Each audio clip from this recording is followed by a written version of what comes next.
Buenos días, chiquillos.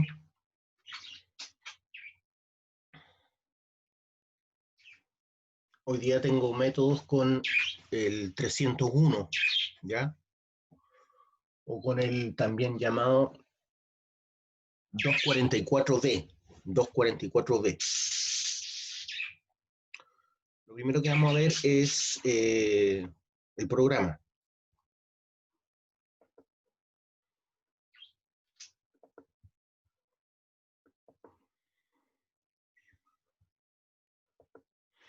Le estoy mostrando el programa de la asignatura, ¿ya? De método de explotación. Se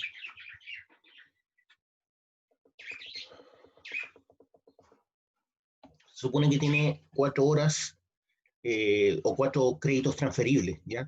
Créditos transferibles. Los créditos transferibles son créditos que se pueden transferir a otras universidades o institutos donde trabajan con créditos transferibles. De esos 4 créditos transferibles, 2 son de taller o laboratorio y 2 son de teoría o cátedra.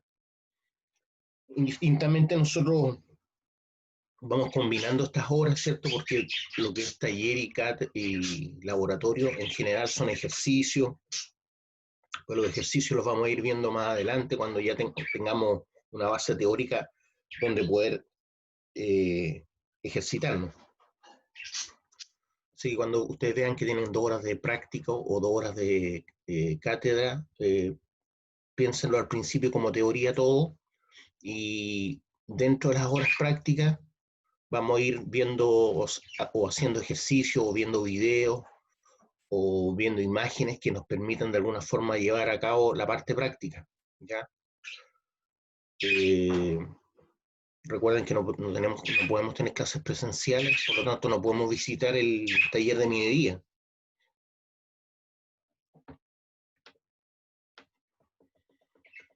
Descripción de la asignatura. En esta asignatura se supone que los alumnos deben aprender a discriminar entre los distintos métodos de explotación subterráneo y la explotación a cielo abierto. ¿Ya? Hay varios métodos de explotación subterráneo y lo que es explotación a cielo abierto básicamente es explotación por banqueo, que se conoce. También reconocer los diferentes métodos de explotación subterránea. La idea es que sean capaces de reconocer los distintos métodos de explotación subterránea de acuerdo a las características del yacimiento, ¿ya? Si es beta, si es manto, la inclinación que estos tengan. Entonces, factores que nos ayudan a identificar y definir qué método de explotación vamos a utilizar son las dimensiones del yacimiento, su profundidad, la ley, la calidad del macizo rocoso, tanto la parte mineralógica como la parte estéril, y el manteo o ángulo de buzamiento que éste pueda tener.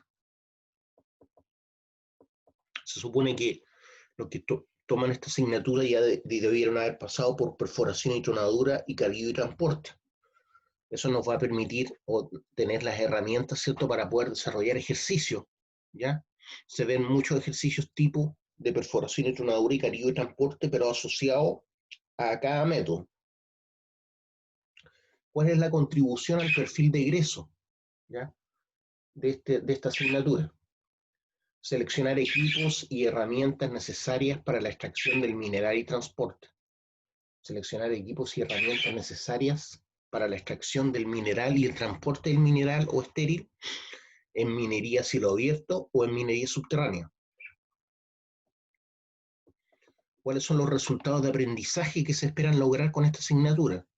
Estos son los llamados objetivos que antes se veían, ¿cierto? Los objetivos.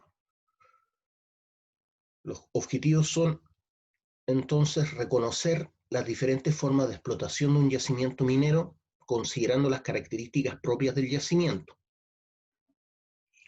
Y el resultado de aprendizaje 2 es analizar los distintos tipos de métodos de explotación de acuerdo a las características del yacimiento. O sea, las características del yacimiento son clave en el aprendizaje de los métodos de explotación. Para reconocer las características de un yacimiento es necesario hacer tareas previas, ¿cierto?, a la explotación misma de él. que son lo que vemos como sondaje, ¿ya?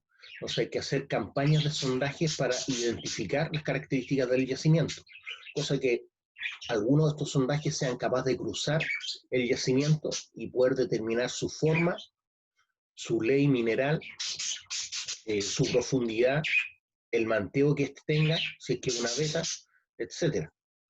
Entonces, antes de comenzar con la explotación y cuando ya se piensa que realmente hay un yacimiento, uno lleva equipos de sondaje. Los primeros equipos son de aire reverso, ¿ya? O sea, son rotopercutivos. Es mucho más económico la exploración con aire reverso, pero el aire reverso solamente me entrega detritus, o sea, roca molida. Esa roca molida obviamente yo puedo identificar la mineralización, algunos aspectos de la competencia de esta, pero no me entrega tanto antecedentes como la perforación diamantina o los sondajes con coronas diamantinas, ¿ya? Entonces, eso es lo que se hace al final, antes de comenzar con la explotación propiamente tal del yacimiento. Eso es lo que se suele usar, obviamente, en la pequeña minería, prácticamente se sigue la beta al tanteo, ¿cierto? No hay mucha exploración, no hay mucho sondaje, pero cuando estamos en la mediana y gran minería, sí es muy importante identificar las características del yacimiento y una de las pocas formas que me permite obtener información de este es a través de los sondajes. Los sondajes con coronas diamantinas me permiten, por ejemplo, saber la profundidad, me permiten saber a qué profundidad o a qué metraje está determinado mineral, determinada calidad del macizo rocoso. Me va a poder identificar, por ejemplo, las características geomecánicas tanto de la parte estéril como de la parte mineralizada, porque me entrega testigos enteros, ¿cierto? Que yo puedo ver la calidad del macizo rocoso, ver si hay muchas diaclasas, si hay muchas fracturas, si esas diaclasas, por ejemplo, tienen relleno sano o está muy degradado el material. Entonces, como les decía, para obtener las características de un yacimiento es muy importante todo lo que es el sondaje posterior para conocer realmente las características del yacimiento y con esos factores que voy a obtener poder determinar cuál será el método de explotación idóneo. Contenidos temáticos. Características del yacimiento y variables que influyen sobre la elección del método de explotación. ¿Ya? Aquí se ve, por ejemplo, lo que es el manteo o ángulo de abusamiento, la profundidad, la razón estéril mineral. Todos esos son factores que me ayudan a determinar qué método de explotación voy a utilizar. Los sondajes me van a entregar, por ejemplo, la calidad del macizo rocoso, tanto de la roca encajante como de la roca mineralizada. Esa calidad me va a determinar o me va a decir si el día de mañana voy a tener que fortificar o no la mina, conociendo esas características. Y de acuerdo a eso, yo puedo elegir un método para un yacimiento tabular de roca competente o un método de un yacimiento tabular para roca incompetente. Método de explotación de minería subterránea, obviamente. Y el método de explotación a cielo abierto, que básicamente tiene que ver con lo que les decía, banqueo. ¿Cómo vamos a aprender esta asignatura? Bueno, esta asignatura será desarrollada a través de diferentes metodologías de enseñanza-aprendizaje, considerando elementos fundamentales para un modelo orientado en competencias. Las estrategias metodológicas a ser aplicadas son las siguientes: aprendizaje basado en problemas, elaboración de informes, por ejemplo, trabajos prácticos, de todas estas maneras son formas de que se pueda aprender el ramo. Uso de las TICs, específicamente, bueno, dice software de simulación, no tenemos software de simulación, clases expositivas, ¿ya? Evaluación y calificación de la asignatura. Bueno, dice aquí certamen 1, 34%, pero para que tengamos claro, cada certamen vale lo mismo, o sea, 33,33%. ¿Ya? Entonces los tres certámenes valen lo mismo y es 33,33%. Aquí no se podía poner comas, por eso lo dejamos así.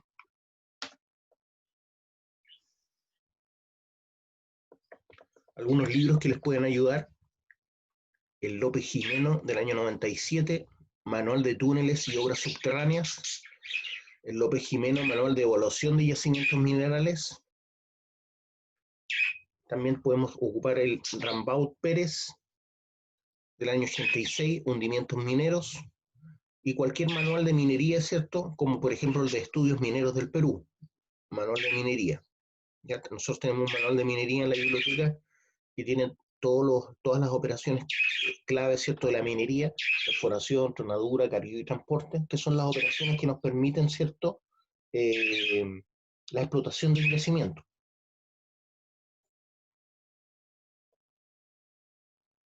Eso sería lo que corresponde al programa.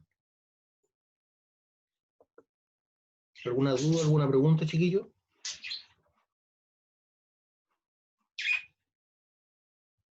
¿Dudas, preguntas? Sí, profesor, ¿la fecha de los certámenes las tiene? No hay laboratorio, pues. ¿Cómo los vamos a hacer?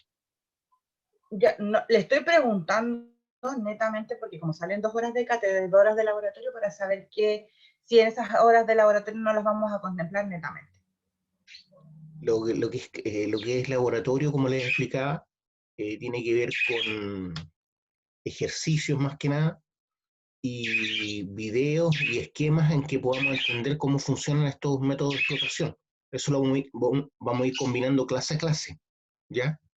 No, no, no tenemos cómo ir a la universidad y menos a un laboratorio por el momento.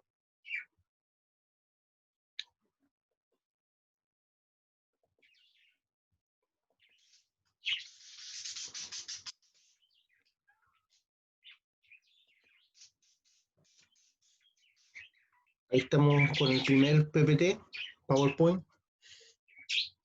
Este se los pasé yo en Introducción a la Minería, no sé si se recuerdan. Este me sirve para entregar las bases de todos los métodos de explotación, para después ver en detalle cada uno. Pero la idea es que tengan una idea general de todos los métodos de explotación en un principio. Como les decía, una de las características que me permite determinar qué método de explotación vamos a usar es, por ejemplo, la profundidad en que se encuentra el yacimiento. En general, cuando los yacimientos son muy profundos, podemos casi asegurar que la explotación va a ser por minería subterránea. En cambio, cuando el yacimiento es más bien superficial, es probable decir que seguramente la explotación va a ser cielo abierto. Hay un concepto que se llama razón estéril mineral, que nos ayuda a poder determinar esto. La razón estéril mineral se identifica con la letra R, una letra E mayúscula, y esa E mayúscula se divide por N de mineral. Entonces así se identifica la razón estéril mineral. Y la razón estéril mineral es muy simple, tiene que ver con cuántas toneladas de estéril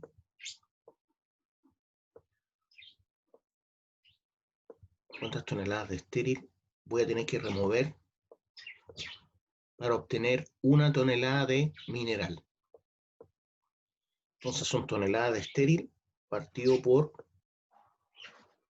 1 tonelada de mineral.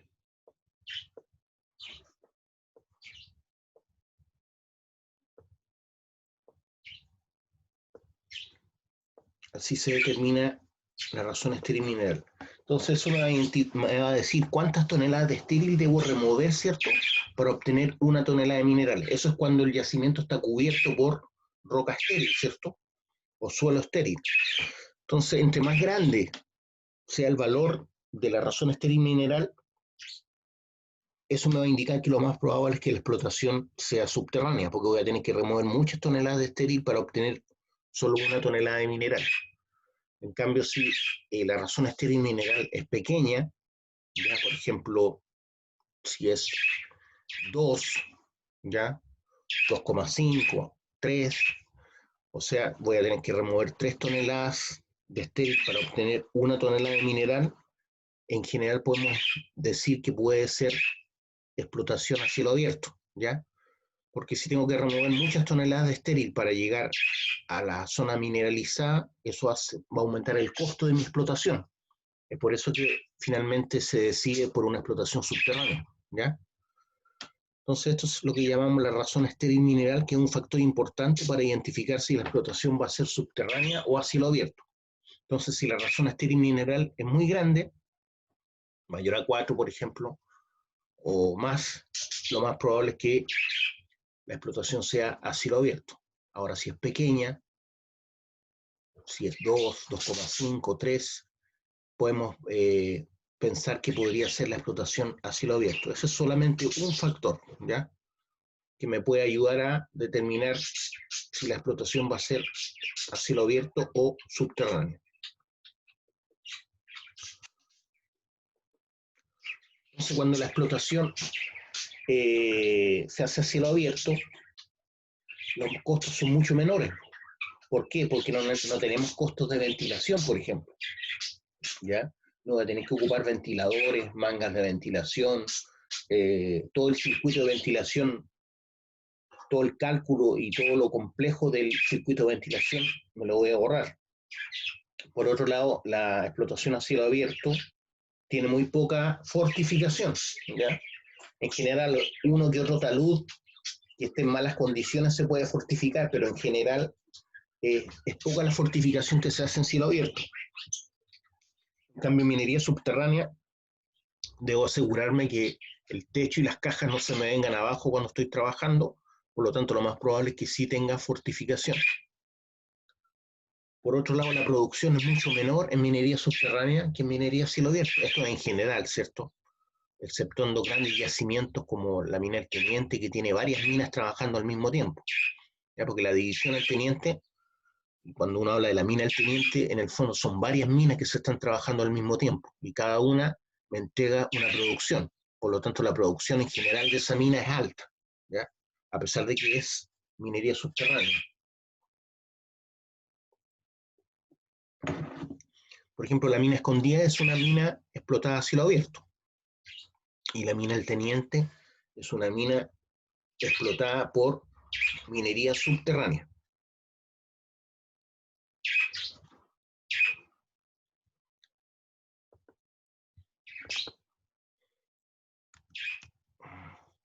Para la explotación de una mina a cielo abierto, a veces es necesario excavar, ¿cierto? Con medios mecánicos, con equipos para remover el material que está cubriendo el yacimiento.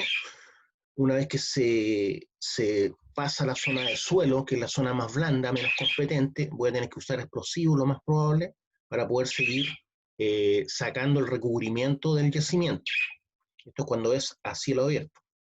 A veces estos yacimientos pueden aflorar, que significa que afloren, que parte de estos llegan a la superficie. Entonces podemos determinar qué minerales va a tener o qué manteo podría tener la veta, pero en general hay que hacer sondajes para estar seguro de eso. Al material que tiene baja ley, nosotros lo conocemos como estéril, ¿ya? Estéril. No se le dice ganga, ganga se le dice al material que de desecho en la etapa de procesamiento mineral, ¿ya? A la parte minera se le dice estéril, ¿ya? Aquí no se ha hecho ningún tratamiento, solamente se sabe que tiene una ley baja, por lo tanto, estéril. Y en la zona mineralizada nosotros la conocemos como mena, ¿cierto? En general hablamos de mena. El material estéril se tiene que acumular, ¿cierto?, cerca a la mina. Todo esto tiene que ser planificado previamente. No hay llegar y acumular el material en cualquier lado. Debo estar seguro que donde acumule el material, el rajo no va a alcanzar, o ese material no va a alcanzar zonas que están siendo ocupadas por las personas. Entonces a eso donde se acumula el estéril se le llama botaderos o escombreras. Botaderos o escombreras. Tengo que estar seguro que está fuera del área de influencia que ocupará la explotación y fuera de zonas donde podría estar la planta o un pueblo cercano. Entonces, para eso se debe planificar de forma exacta para no cometer errores. Por ejemplo, la mina de Chuquicamata creció tanto que en un momento el botadero que tenía empezó a cubrir el pueblo de Chuquicamata y hubo que trasladar a la gente. Entonces, la gente que vivió en Chuquicamata, que nació en Chuquicamata, tuvo que ver parte de ella como el material estéril empezó a cubrir, por ejemplo, sus casas, el colegio donde jugaba cuando eran niños. Entonces, súper traumático eso. Por eso se tuvo que trasladar a la gente de Chuquicamata a Calama. ¿Y eso es por qué? Porque no se planificó bien, ¿cierto? O hasta tan a futuro, no se planificó tan a futuro, ¿cierto? Hasta dónde iban a llegar los botaderos, o hasta dónde iba a crecer el rajo. Piensen ustedes que el rajo de Chuquicamata podría cubrir perfectamente todo Viña. Estamos hablando de 3 kilómetros de largo más o menos, por 2 de ancho y 1 kilómetro de profundidad. Entonces era un yacimiento tan grande que todo lo que era estéril empezó finalmente a cubrir la ciudad o el pueblo de Chuquicamata.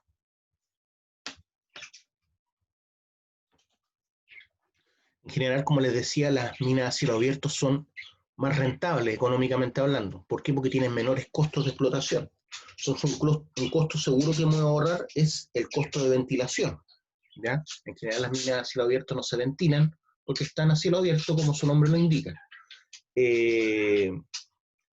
Sí se puede utilizar, por ejemplo, camiones aljibe para que vayan humedeciendo ciertos sectores con elementos que me permitan retardar la evaporación del agua para evitar la polución por polvo.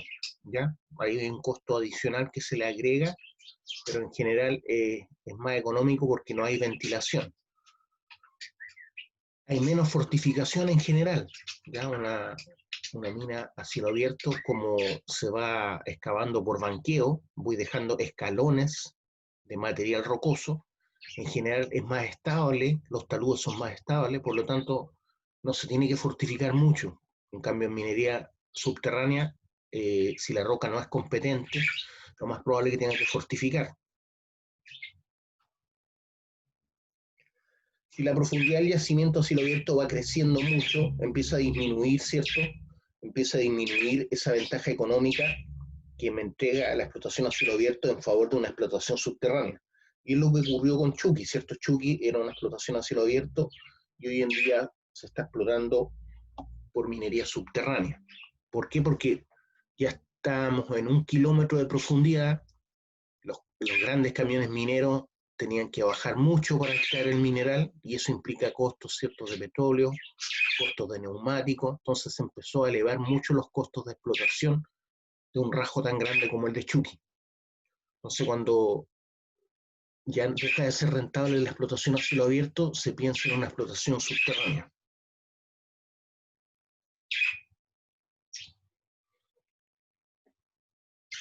Bueno, esto ustedes ya lo saben, la explotación a cielo abierto implica cierto hacer tronadura de la roca in situ para después trasladarla, ¿cierto?, a las plantas de tratamiento de ese material, pasar por chancado, molienda en el caso de los sulfuros y solamente por chancado en el caso de los óxidos.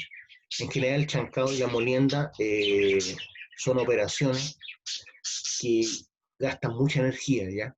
Entonces, cuando la roca es muy competente, como la roca primaria, estas montañas de material que voy sacando de un rajo deben ser trancadas primeramente, en el caso de los sulfuros, ¿cierto? Posteriormente pasar por molienda o por los molinos, y eso va encareciendo el proceso. Entonces, uno de los costos más altos para el tratamiento de los minerales es justamente la conminución, el chancado y la molienda. En el caso de los óxidos sabemos que solamente pasamos por chancado, y después, de acuerdo a la ley, ¿cierto?, de acuerdo al tipo de mineral que quiero extraer, vamos a pasar por distintos procesos, como son, por ejemplo, la lixiviación, como son la flotación, y dependiendo si es cobre, oro u otro elemento, se determina, ¿cierto?, cuál es el proceso idóneo. Ahí hay una foto de un rajo, ¿cierto? Gigante. Se ve que la zona mineralizada es esta zona que está acá, por el color, ¿cierto? Se ve color rojizo, color verdoso. Esta viene siendo como la zona más importante de mineralización, pero yo no puedo excavar toda esa zona sola, ¿cierto? Tengo que ir generando un rajo más bien homogéneo. Entonces, hay mucho estéril que remover, por ejemplo, en esta zona. Se ve que no hay mucha mineralización útil, se ve más bien de color amarillo, y me indica solamente que hay óxido de hierro. Recuerden ustedes que el hierro es lo más abundante en la corteza terrestre de los metales. Prácticamente el 5% de la corteza terrestre es hierro, pero en general lo encontramos como óxido. Ahí tengo otro rajo. Bueno, antes de ver ese, aquí les quería mostrar que hay bancos, ciertos bancos. Los bancos son esos como escalones que voy dejando. Entonces la explotación a cielo abierto es por banqueo, así se llama. Voy dejando bancos. Esos bancos me permiten una mayor estabilidad de los taludes. El talude es la pendiente, ¿cierto?, de la roca que voy dejando, ese es el talud. No es un talud natural, yo lo voy generando a través de los bancos y con una pendiente que yo ya calculé que es la idónea, ¿cierto?, para que esto no se desmorone y para poder llegar con mayor profundidad al yacimiento. Estos bancos tienen de 10 a 15 metros, ¿ya? Para que se imaginen ustedes el tamaño de todo esto. Estos bancos tienen 10 o 15 metros. Lo usual acá en Chile es de unos 15 metros. ¿Qué pasa si hay un derrumbe, por ejemplo, y tengo este estilo de excavación? Si hay un derrumbe ahí, por ejemplo, va a caer el material al primer banco, segundo banco, y ahí va a parar. Entonces, cuando hay un derrumbe, el banqueo me ayuda a frenar el material y que no avance mucho. Ahí tengo otra explotación a cielo abierto, en donde vemos una explotación de un yacimiento de carbón en Europa.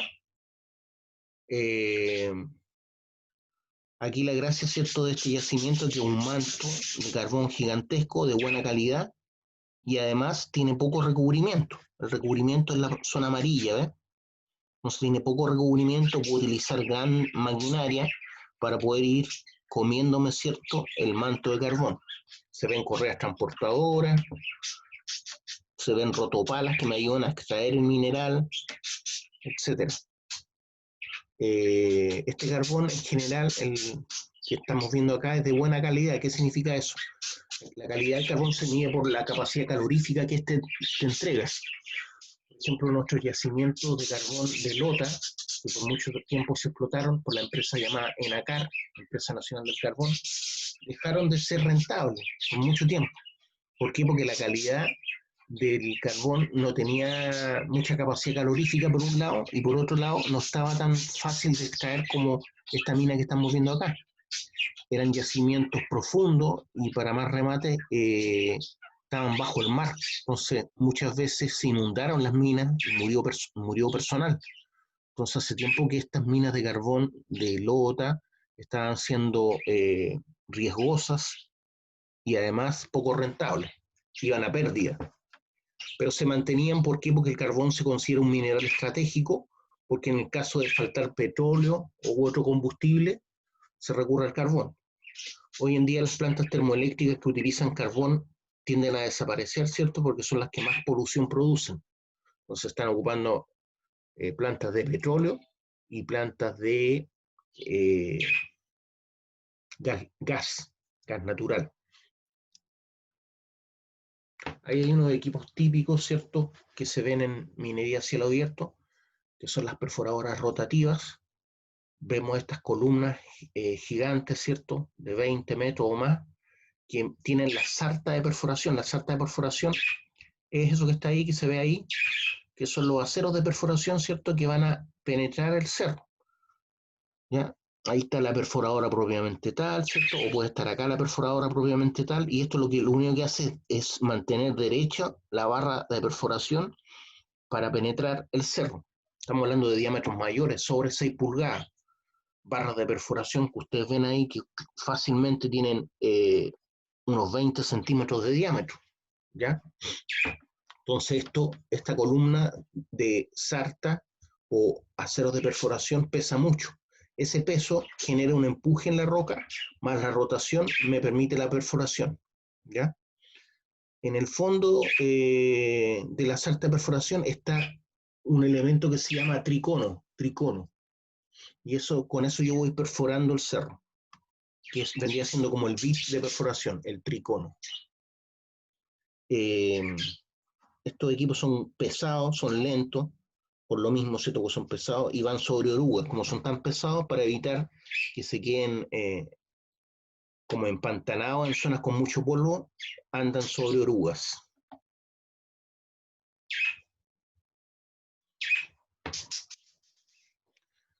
Ahí podemos ver los equipos típicos en minería a cielo abierto. Y son los camiones fuera de carretera, ¿cierto? Son las excavadoras de cable o las excavadoras hidráulicas. En este caso vemos una excavadora de cable y camiones fuera de carretera. Ahí se puede ver el cable de alimentación, ¿cierto? Porque estos equipos son eléctricos de la excavadora de cable.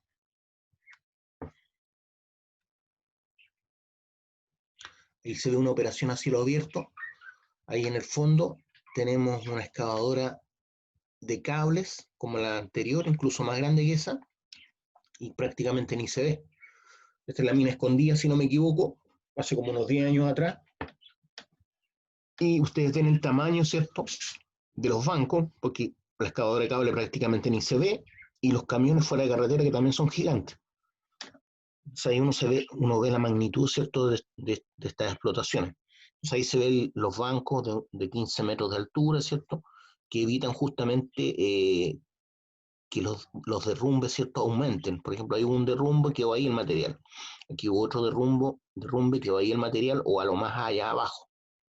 Entonces le dan mayor estabilidad, ¿cierto?, a la explotación. Además, los mismos bancos me van permitiendo generar rampas, ¿cierto?, que me permiten accesar con las máquinas perforadoras, con los camiones, con las excavadoras.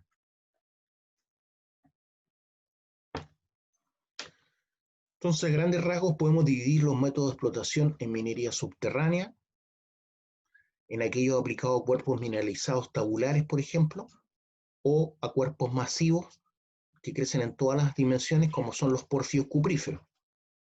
Entonces, dentro de la explotación subterránea podemos encontrar vetas, que son cuerpos tabulares o con forma de tabla, con un manteo mayor a 45 grados, o podemos encontrar cuerpos tabulares también con forma de tabla, con manteos menores a 45 grados. Entonces ahí ya hablamos de mantos, no de vetas.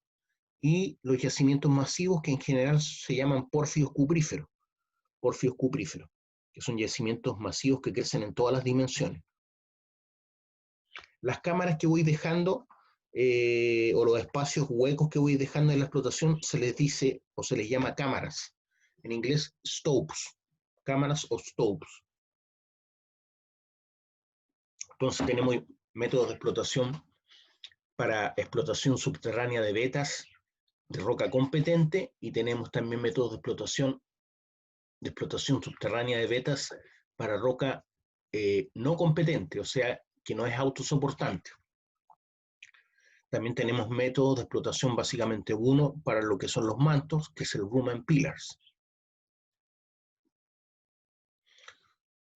Entonces aquí vamos a ver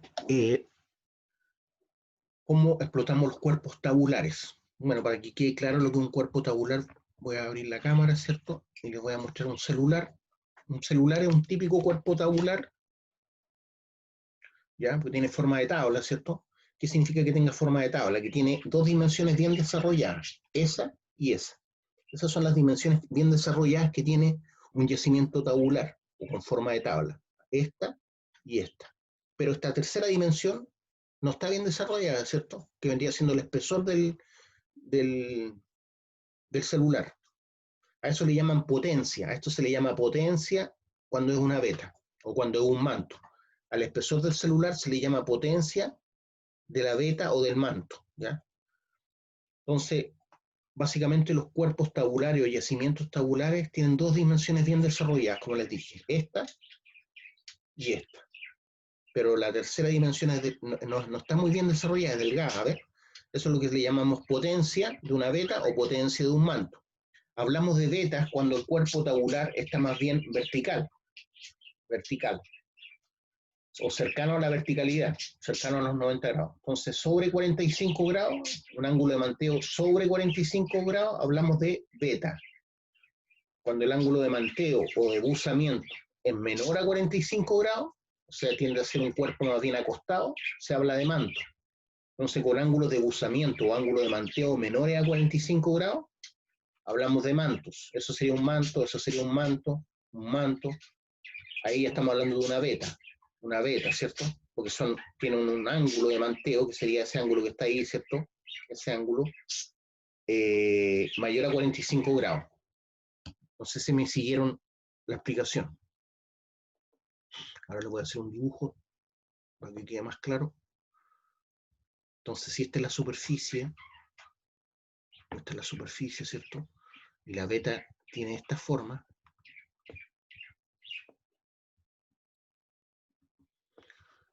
Estamos hablando de que tiene un ángulo, ¿cierto?, de manteo mayor a 45 grados. ¿Ya? No me quedó muy bien la beta, vamos a borrarla mejor.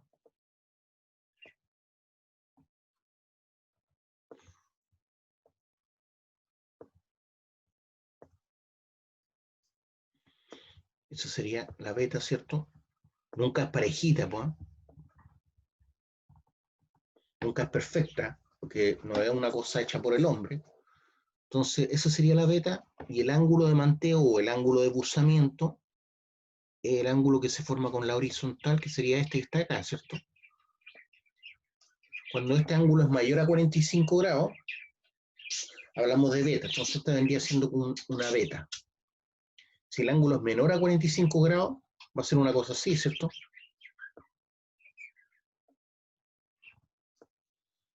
Suponiendo que sea la superficie, eso sería un ángulo menor a 45 grados.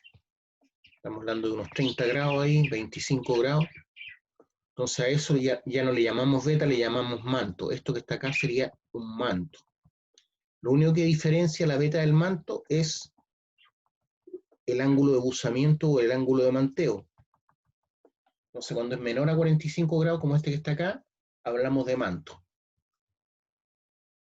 Ah, y el espesor de la beta, la dimensión menos desarrollada, esta que está acá, a esto que está acá,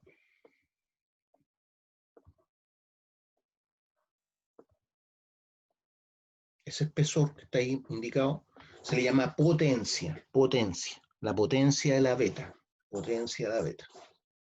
potencia del manto, ¿ya? ¿Alguna duda, alguna pregunta que me quieran hacer? ¿Dudas, preguntas?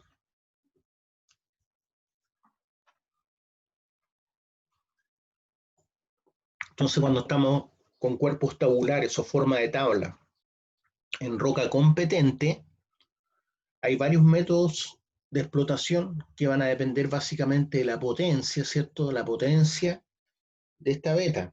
Dice rocas competentes, cuerpos mineralizados de gran buzamiento, o sea, mayor a 45 grados, por lo tanto estamos hablando de betas, o filones también se le llama, betas o filones. Entonces la forma de explotación puede ser por hundimiento por subniveles, en inglés se llama sublevel caving, también puede ser la explotación por sublevel stopping, que es traducido significa haciendo cámaras por subniveles o generando cámaras por subniveles, o también puede ser un long hole stopping, ¿ya? Que es una variante del sublevel stopping. Cuando la potencia es mayor, ya no hablamos de un sublevel stopping, vamos a requerir de un long hole stopping, pero básicamente el método es el mismo, solamente que los tiros son más largos, pero se llama long hole stopping. Long hole significa hoyos largos o tiros largos, ¿cierto? Para cuerpos mineralizados subhorizontales, o sea, que tienden a la horizontalidad, estamos hablando de los mantos, básicamente hay un solo método que es el cámaras y pilares. Tiene distintas variantes, pero el método de explotación se llama cámaras y pilares o room and pillars. Este método implica, como su nombre lo indica, una sustentación del techo dejando material mineralizado como pilares, ¿cierto?, que me afirmen o me sostengan la caja colgante. El techo viene a ser la caja colgante, ¿cierto?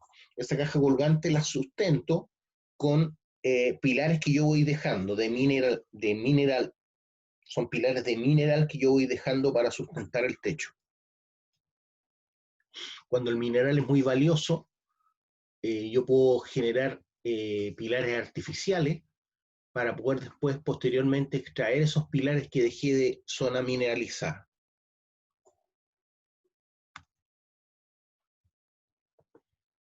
¿Dudas, preguntas? ¿Dudas, preguntas, chiquillos? Para rocas incompetentes, tenemos cuerpos mineralizados de gran buzamiento también. También tenemos vetas, pero en rocas incompetentes no puedo explotarlos por los métodos que les mostré recién, porque esos son para roca competente. Entonces, debo explotar ese yacimiento, ya sea por un cut and fill o un shrinkage stopping, ¿ya? El cut and fill se traduce como corte y relleno. Cámaras con almacenamiento de zafras, relleno estéril. Ya las zafras son el relleno estéril. O puede ser por shrinkage stopping, que es un método muy parecido al cut and fill, con la diferencia que voy dejando mineral atrapado para que las cajas no colapsen, las cajas que envuelven la veta. Después vamos a ir viendo cada uno de estos métodos con dibujos para que se entienda mejor, y después en particular vamos a ir profundizando con ejercicio en cada método. Y al final vamos a ver lo que es la explotación a cielo abierto. Para cuerpos irregulares en todas las dimensiones, ya crecen en todas las dimensiones, estamos hablando de yacimientos subterráneos, ¿cierto? La explotación se puede hacer por un método que se llama block caving o hundimiento por bloques, y dependiendo si la roca es secundaria o primaria, podemos hablar de un block caving tradicional o un panel caving, ¿ya? El panel caving es básicamente la adecuación del block caving, pero a roca primaria. Entonces ya tenemos que dejar túneles de mayores dimensiones, la roca tiene menor ley, por lo tanto tengo que mecanizar la explotación, metiendo LHD, jumbo. Entonces ahí hablamos de un panel caving. Entonces, para cuerpos masivos que crecen en todas las dimensiones, tenemos el block caving, en el caso que estamos trabajando en roca secundaria, o el panel caving en roca primaria.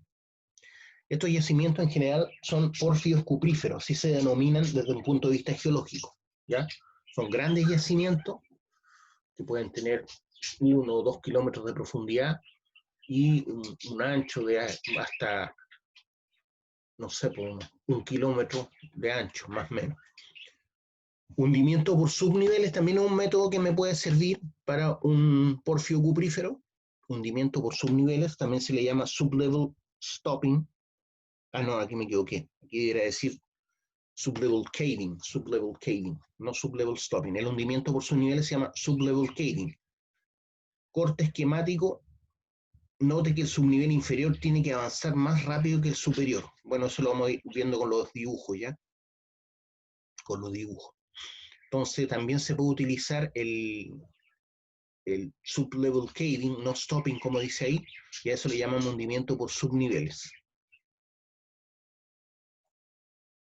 ¿Dudas, preguntas, chiquillos?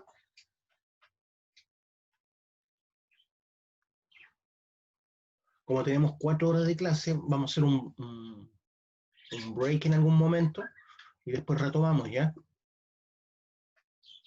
Y acá tenemos un sublevel stopping, ¿ya? No un sublevel caving como estábamos viendo anteriormente. Esto es un método entonces para vetas de roca competente, el sublevel stopping. Se supone que esto es una veta en donde no estoy viendo la potencia. Ya aquí la veta la tengo así, de esta forma, como tengo el celular. Así estoy viendo la veta. Entonces no estoy viendo la potencia, si se dan cuenta en el dibujo no la estoy viendo solamente esta dimensión y la dimensión que está acá. A esto se le llama corrida y este vendría siendo como la profundidad, ¿cierto? La profundidad de la veta, y a esto se le llama corrida. Aquí no se ve la potencia. Ese es el dibujo que estamos viendo, no estamos viendo la potencia. Entonces tengo un nivel superior, upper level, tengo un subnivel inferior, que le llaman haulage level. ¿Por qué? Porque ahí está el nivel de acarreo, el nivel de transporte, por eso se llama nivel de transporte en inglés. Por aquí pueden pasar trenes, pueden pasar camiones que reciben el material que viene de estos embudos de recolección. Estos son embudos de recolección que reciben el material y me permite cargar trenes o camiones. Todo lo que está achurado es pilar. Todo lo que está achurado es pilar. ¿Qué significa pilar? Roca in situ, ¿cierto? Que tengo que ir dejando para darle la forma al método de explotación. Yo no puedo generar este nivel superior si no dejo esta roca que está acá in situ y esta roca que está arriba in situ. Entonces, al dejar un crown pillar, que es un pilar corona, o un pilar coronación, y el pilar que está aquí arriba, que me sirve de techo para este subnivel, tengo que ir dejándolo, ¿cierto? Acá también para generar esta chimenea que me permite ingresar a las zonas más bajas y que me permite la ventilación también, necesito hacer, bueno, si lo trabajé desde arriba hacia abajo, se habla de pique, ¿ya? Si yo trabajé este desarrollo vertical de arriba hacia abajo, hablamos de pique. Si desarrollé este desarrollo vertical, si lo desarrollé o lo construí desde abajo hacia arriba, hablamos de chimenea. Chimenea, entonces, cuando lo desarrollé de abajo hacia arriba. Si lo desarrollé de arriba hacia abajo, hablamos de pique, ¿ya? Pero en general, desde un punto de vista estructural, es lo mismo. Aquí también tengo pilar, ¿se dan cuenta? Entonces, este pilar lo tengo que dejar para poder tener este subnivel en donde estoy trabajando. Entonces, aquí meto un equipo que se llama Track Drill, que me hace tiros verticales, ¿cierto? Después se le coloca explosivo a esto, se trona y el material quebrado cae aquí abajo, en estos embudos de recolección, para posteriormente cargar trenes o camiones. Como explicaba la parte anterior explicaba que este nivel, ahí dice corte esquemático, note que el subnivel inferior tiene que avanzar más rápido que el superior. Se refiere a esto, que este nivel inferior debe ir más avanzado en su explotación que el nivel superior. Estos niveles llegaban hasta acá, ¿ya? Yo hice un túnel acá y llegaban hasta acá, tocando esto. Pero este túnel va más avanzado, tiene más tronaduras, ¿ven? Todo este material ya se ha explotado, ya cayó por estos embudos y posteriores piques. Entonces lo que se está diciendo es que este desarrollo, esta explotación del nivel inferior debe ir más avanzado que la explotación del nivel superior. ¿Por qué? Porque si este nivel estuviera justo aquí abajo y yo trono acá arriba, todo el material va a caer encima de este nivel, pues ¿se dan cuenta? Entonces por eso debe ir más avanzado el nivel inferior, porque si no la tronadura va a afectar y va a caer el material acá arriba. No voy a poder seguir trabajando. Esa es la idea. ¿Alguna duda, alguna pregunta? Este es un repaso rápido por todos los métodos subterráneos que dimos en introducción. Y la idea es después ir viendo cada uno en forma separada con más detalle. Ahí tengo el mismo método, pero ahora lo estoy viendo, aquí lo estoy viendo en 2D, ¿cierto? En un plano. Acá lo estoy viendo en 3D, ¿ya? En 3D. Tengo las 3 dimensiones que se pueden medir. Antes estábamos mirando hacia acá nomás, ya estábamos como viéndolo de esa forma. Ahora lo estamos viendo en sus 3 dimensiones. No es exactamente la misma explotación, porque ustedes ven que acá tengo tiros verticales hacia abajo. En cambio acá tengo tiros radiales, ¿cierto? Tiros radiales. Pero el método es el mismo, el sublevel stopping. Significa haciendo cámaras por subniveles. Entonces ahí tengo la chimenea, ¿cierto? Que me permite que el personal accese a los distintos subniveles, que llegue abajo también. Ahí está la rampa que me une, ¿cierto? Este pique o esta chimenea, como lo quiera ver. Aquí está el nivel de acarreo. Las estocadas, ¿cierto? Que parte de las estocadas, si se dan cuenta, está trabajada en estéril. Porque lo que es mineral es esta zona nomás, ¿se dan cuenta? Esta es la potencia de la beta, por lo tanto, esta es la zona mineralizada. Esta parte que está acá, ustedes ven que está trabajada en estéril, no va en la beta. Ahora, esto se le hace aquí hay un corte que se hace, ¿cierto? Esto no está en el aire, estos son túneles, todo esto está envuelto en roca, lo que pasa es que se le hace un corte para que uno se imagine cómo es la cosa. Igual acá, ¿cierto? Aquí sacaron esta parte y me dejan ver cómo es la beta que está siendo explotada. Entonces, una vez que aquí se ve como que los dos niveles van al mismo tiempo, pero ustedes saben ya, por lo que les acabo de explicar, que este nivel tiene que ir más avanzado que el nivel superior. ¿Por qué? Porque si yo trono esto, va a quedar todo el material acá arriba. ¿Ya? Entonces aquí se ven iguales solamente para el efecto de ver cómo va quedando, ¿cierto?, la zona socavada. Entonces una vez que se trona el mineral, abarcando toda la potencia de la beta, va cayendo el mineral y es recibido por zanjas o embudos. En este caso son zanjas, porque la potencia es mayor. En el caso anterior teníamos embudo de recolección. Y ese embudo tiene un diámetro, ¿se dan cuenta? Y ese diámetro me está indicando, para el que entiende cómo es la explotación, este diámetro me está indicando la potencia que tiene la beta. Entonces lo más probable es que la potencia sea muy similar a este diámetro que está ahí. Acá tenemos zanjas, ¿ya? Zanjas le llaman o bateas. Esa excavación tengo que hacerla antes, ¿cierto?, de la explotación de los subniveles. Entonces tengo un subnivel superior, un subnivel inferior. Estas zanjas debo hacerlas antes para recolectar este material una vez tronado. Por lo tanto, aquí yo hice tiro, ¿cierto?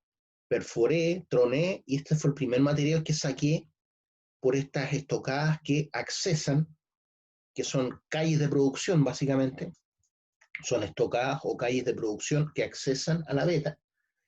Y con un LHD yo voy cargando el material y cargando, por ejemplo, un tren.